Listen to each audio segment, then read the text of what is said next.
In this series, we are exploring the role of the women of the Ahl al-Bayt after Ashura, and how did they continue to lead the campaign against injustice and tyranny, and how they suffered throughout this tragedy, and what lessons we can learn from their struggle. According to some historians and jurists, the tragedy of Karbala was predetermined and predicted. There are some evidences which support this claim. For instance, during his lifetime, Prophet Muhammad was not only informed about Karbala and that his grandson Hussein ibn Ali would be slaughtered with his family in Karbala on the 10th of Muharram in 61 Hijri, but Angel Gabriel also handed over to him the sand where Imam Hussein's blood would be spilled. No doubt, the prophecy was true and Imam Hussein and his companions were massacred by Yazid ibn Muawiyah's forces. The tragedy of Karbala is unique. Unlike other events of history which are defined as they happened, Karbala is not just an event which happened in the 7th century. For the followers of Imam Hussein, it is a recurring phenomenon as they keep imagining and feeling the events of what occurred, and this in turn keeps the tragedy of Karbala alive. It would be difficult and, to be precise, unfair to say who suffered more pain or fought more bravely on Ashura. Every person from Imam Hussein's camp fought and suffered the pain according to their capacity. For instance, Orn and Muhammad, sons of Lady Zainab, were too young to even hold a sword, but they fought bravely against the forces of Yazid. Similarly, the 75-year-old Habib ibn Mazahir, who was the oldest soldier of Imam Hussein, stood firmly in the middle of the battlefield and faced opponents with great endurance. They may have been 72 in numbers, but in spirits they were as high as their opponents, who were in the hundreds of thousands. It is important to mention here that Karbala is not just about male members being slaughtered on Ashura, and similarly, the bravery is not exclusive to the male members of Imam Hussein's camp. Ashura was the first part of the divine sacrifice. The second and last part was post-Ashura, which was initiated on the evening of the 10th of Muharram, when male members were massacred and the remaining members, who were only women and children, were taken into captivity. Indeed, they were poor, devastated, dejected, and drained as the defenders and protectors of their caravans were no more. But it would be wrong to conclude the tragedy of Karbala was only about or ended with the martyrdom of Imam Hussein. The real battle was not about defeating Yazid militarily, but to defeat him with moral and spiritual legitimacy. From this perspective, the real battle began on the evening of Ashura, as the women of the Prophet's household would challenge Yazid's authority. Imam Hussein's only surviving son, Ali, also known as Zain al-Abidin, was left, and he was ill throughout the battle and couldn't even get up from his bed. As a result, Lady Zainab took charge and led the campaign. The women of Karbala defied all preconceived and established notions of war, and displayed miraculous capability and potential that women of the Prophet's family possessed. When discussing the tragedy of Karbala, many find themselves surprised to hear about the spirit and extraordinary resilience shown by the ladies of the family of the Holy Prophet ﷺ. But in all essence, this should come as no surprise, for the most powerful and influential women in 6th century Arabia have emerged from none other than the very household of the Prophet of Islam, Muhammad Mustafa ﷺ. One of the difficult tasks for the historians is to present exact numbers. More realistic to say that there were tens of women with Imam al-Hussein, and some historians say it is close to 60 or more women being with Imam al-Hussein on the day of Ashura. Like I said, there are no specific historical records that would list or name all the women who were present. Therefore, we will focus only on those women who are well known, and there is a general consensus on their presence in Karbala. Layla bint Abi Murra al-Thaqafi was the wife of Imam Hussein and mother of Fatima Sughra and Ali Akbar. Fatima Sughra was not in Karbala and stayed in Medina due to ill health. Yeah, we have got her name Layla. She's also from Saqifi tribe, and actually we got two Laylas in battlefield of Karbala with different tribes, but in the family of Mawla Ali al-Islam, or in the battlefield of Karbala. So they got sons. One of from Layla got Ali Akbar, and one of Layla, I have read that, got names Abdullah, son, or they sacrificed their sons. It is important to mention here that the story of Karbala is mainly based on the testimonies given by Yazid's soldiers when they were later captured by the forces of Mukhtar al-Thaqafi. The Battle of Karbala on the day of Ashura happened almost 1400 years ago. So one, it's a very long time. Secondly, the main narrators that we have for Maqtal, for the incidents, for the details of the incidents on the day of Ashura, are generally the opponents of Imam al-Hussein, are the enemies of Imam al-Hussein. And that creates even greater difficulty in terms of whether their information was reliable or not, whether their information was accurate or not, whether their information was a personal opinion or no, they had facts, they had known these individuals, they had known these figures, they had actually recorded this. And in addition to that, has there been any censorship on what has happened? Because remember, the ruling party was the enemy of Imam al-Hussein alayhi salam, the enemies of Ahlul Bayt. So the censorship and the propaganda that must have ruled at the time must have been so powerful and so well established. Similarly, the women of the Ahlul Bayt were known for their piety and modesty, as they never came out without covering their head. Therefore, it is not possible for Yazid's soldiers to identify each lady during their testimonies, as many of them would have never have seen or recognized the ladies of the Ahlul Bayt. In addition to that, as we had centuries upon centuries throughout the history, then as we have information that has been passed on to us reliably and accurately, there was information that was being added, sometimes inaccurately, sometimes maliciously.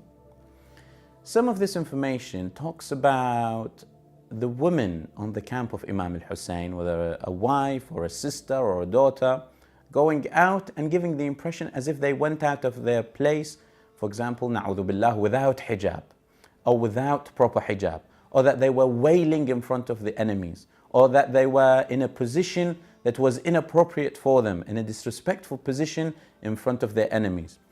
And most of our ulama, if not all of them, agree that this is completely uncharacteristic of such great figures who were with Imam al-Hussein on the day of Karbala. Therefore, we find confusions over the presence of different women. Among them is Layla. The disagreement there is whether Layla was in Karbala or she wasn't. Now, some historians say she wasn't in Karbala, and some historians say no, there are narrations that says that Imam al-Hussein alayhi salam went back to her and told her, and this is what we hear in some of the majalis, that told her to pray for Ali al-Akbar when he was fighting the opponent that he had at the time. But different accounts suggest that she was present and witnessing the whole battle with her own eyes. Upon review of some of our historical books, some of the books like I said written by Shaykh al-Mufid or Shaykh al-Bahai, or the books that are written by by other historians that talk about the incident of Karbala, they do narrate that there was a woman upon the martyrdom of Ali al-Akbar who came out of the camp of Imam al-Hussein alayhi salam, and her words were like this: Waladah wa thamarata fu'adah. These words were words that are generally mean, oh my son, oh the fruit of my heart, oh my son. And she repeated these words, and they said that she was a woman of great reverence, of a great respect, and she was like a moon when she came out. When we look at these statements do appear to be a statement of a mother rather than an aunt, because she is saying waladah wa thamarata fu'ada, or the fruit of my heart. This is a figurative word or figurative statement used in Arabic, but it generally means it's the father or the mother who would use such statements. And using these references, they say that yes, very possibly that Layla salamullahi alayha was in Karbala. Her name was Amina, and there are scholarly evidences available which prove her presence in Karbala. I do believe, and many of the great scholars have written in their books, that Layla was present in Karbala. And Marhum Sayyid Murtada Burqa'i mentioned more than 24 references that she was present in Karbala. In a maqtal called Sahab Rahmat, Sheikh Muhammad Abbas Ismaili Yazdi has mentioned that Layla was present. Her title was Layla, but her real name was Amina, according to Ali Hussain wa Ashabo by Sheikh Fadl Ali Al-Qazwini. So he says that her name was Amina. But very few people know her by her birth name. Sometimes the titles become more famous than the names.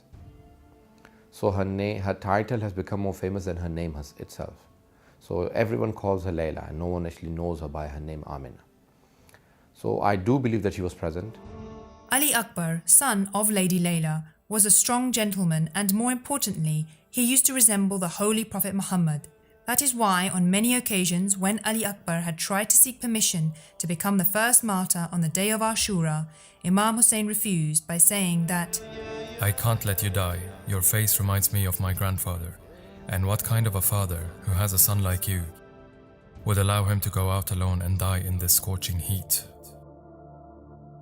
Indeed, it would have been difficult for any father to send his son knowing that he will be martyred. But again, the tragedy of Karbala was not a personal battle between individuals where personal feelings tend to play a significant role. Karbala was divine, predetermined, and prophesied by different prophets, from Prophet Adam to Prophet Muhammad. Imam Hussein, who was chosen for this divine sacrifice, knew that there would be a day when he would have to choose the will of Allah over his love for his son, and Karbala is the epitome of sacrificing oneself for Allah. So when Imam Hussein allowed his son Ali Akbar to go to the battlefield, he grieved about the son he was about to lose. "God, you are witness against them that I am sending one of your servants, who most resembles your messenger in appearance and temperament. Blessings upon his family." Similarly, it was also a hard decision for a mother to send her young son into battle, knowing that Yazid's forces were in their thousands. It was an absolute miracle that he would be able to come off the battlefield, to come back to them. She submitted. She understood that, yes, I may lose my son, but my son will become Shaheed. And this was more important than anything else. When Ali Akbar came onto the battlefield, he repeated these words several times. "I am Ali bin Hussein bin Ali, and by the Lord of the Kaaba, we are closer to the Prophet than you. By God, the son of an immoral person will not judge us." Lady Layla was in the camp when Ali Akbar was fighting. She could not directly see him, so she was dependent on Imam Hussein's expressions.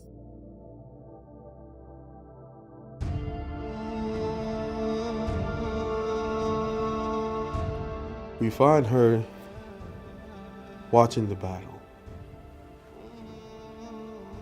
but not watching the battle through her own eyes, but watching the battle as she watched Imam Hussein and his reaction to what was happening to Ali ibn Akbar on the battlefield.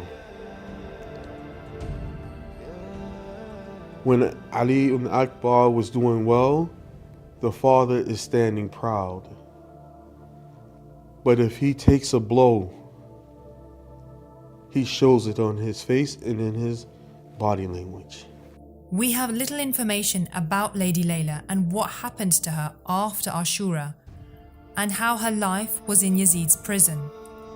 But her attachment to her son, Ali Akbar, has significantly influenced the writing of Urdu and Farsi poetry, known as Marsiya. Ramla was the wife of the second Imam, Imam Hassan al-Mujtaba, and the mother of Qasim. Her full name was Ramla bint Salil ibn Abdullah al-Bajli. There is a difference of opinion over her name. Few say that her name was Ramla, but other historians say that the name of Qasim's mother appears as Farwa. Actual name was Ramla or another name. So, but she used to call Farwa, and her she got 4 sons. So here we can see another family.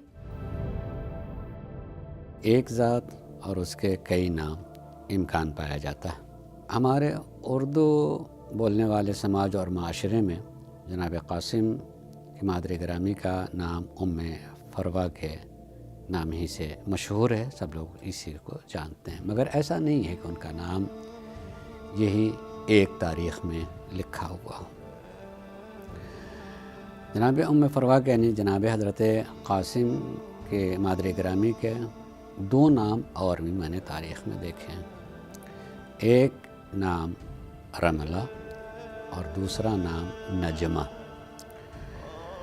रमला आम तौर से मशहूर है कि आपका नाम रमला था, और उर्दू ज़बान से हट करके दूसरे समाज और माशरे में जो शिया हज़रात हैं, रमला ही के नाम से ज़्यादा जाना जाता है।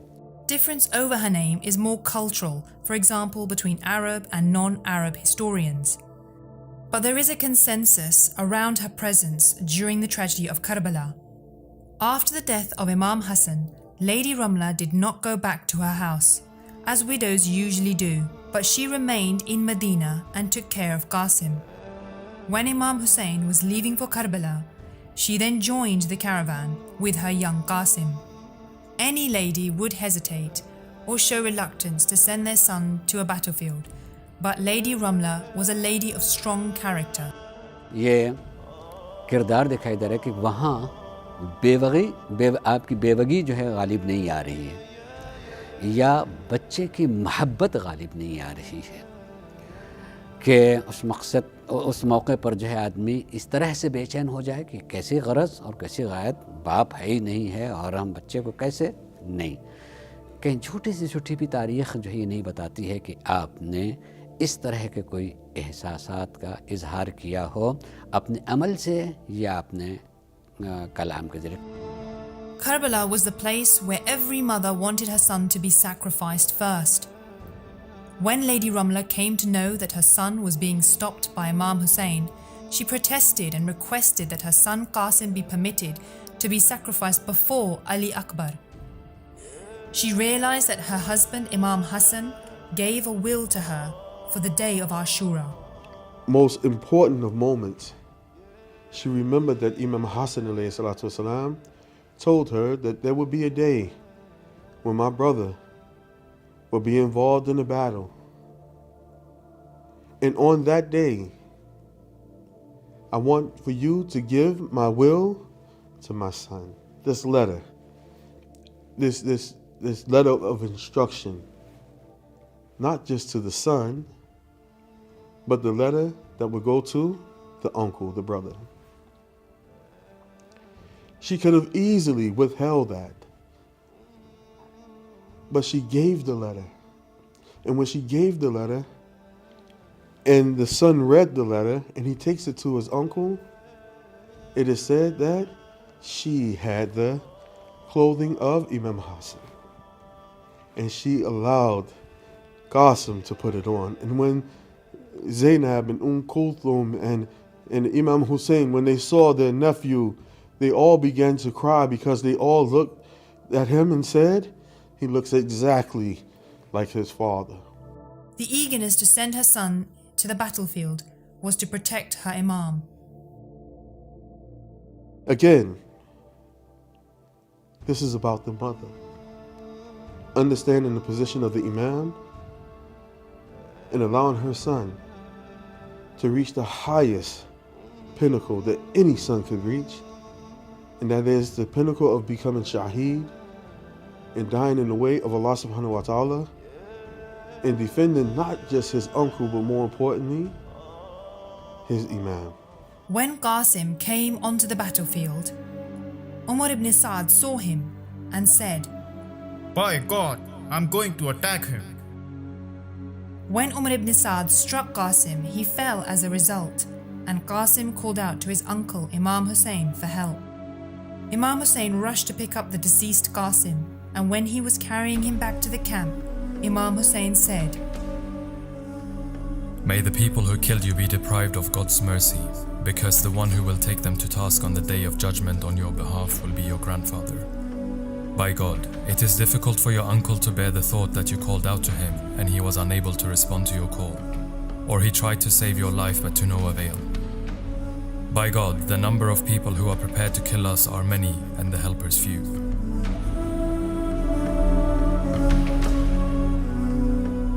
There is not a lot of information about what happened to Lady Ramla after Qasim's martyrdom, but one can imagine that to lose your child to attacking soldiers must have been a heartbreaking and traumatic sight. And Lady Ramla was not the only mother who witnessed this horror and lost her child. In fact, there is a long list of women who presented their sons for this divine sacrifice.